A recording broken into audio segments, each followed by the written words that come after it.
يشوفونا واللي يرجع للمدينه، يقضونه ثاني مره يرجعونه. يعني احنا رجعنا هم يرجعون للحدود، يعني احنا رجعنا بالبوقه، يعني هم ما يدرون. ايش وقت بديت تفكر بالهجره يعني والله من زمان نفكر يعني تعرف المستقبل بالعراق ماخو، يعني احنا نبحث عن المستقبل. لا هنا تقريبا هي كلها $5000 كلها يعني. والمعاناه اللي عشتها بالغابه والله معاناه كلش صعبه يعني. شلون؟ يعني انا تعرضنا للضرب من قبل، تعرضنا للجيش البيلاروسي. نعم. يعني اذا اقول لك طب الماي تعرف درجه الحراره 4 تحت الصفر. نعم. وهم بينهم يعني نهر بين الحدود.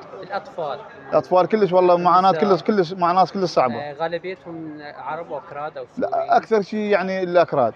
نعم. يعني اكثر سوريين ويعني هواي مع جنسيات هواي. تفكر متندم على الروحه؟ لا والله ما متندم، انا احاول. تفكر مره ثانيه بالهجره؟ افكر ثاني مره وثالث مره ورابع على ما اوصل.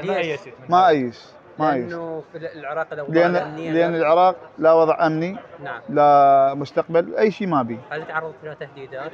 والله هي اكيد هو اللي يهاجر يعني مو منا والدرب. لا احتجاجات تشرين وعلى اثرها تعرض للتهديدات. لا مو من هذا الباب، اكو امور غير امور. كيف بقيت انت؟ بقيت حوالي 12 يوم 15 يوم هيك. ما انا شويه تعبان ما اقدر.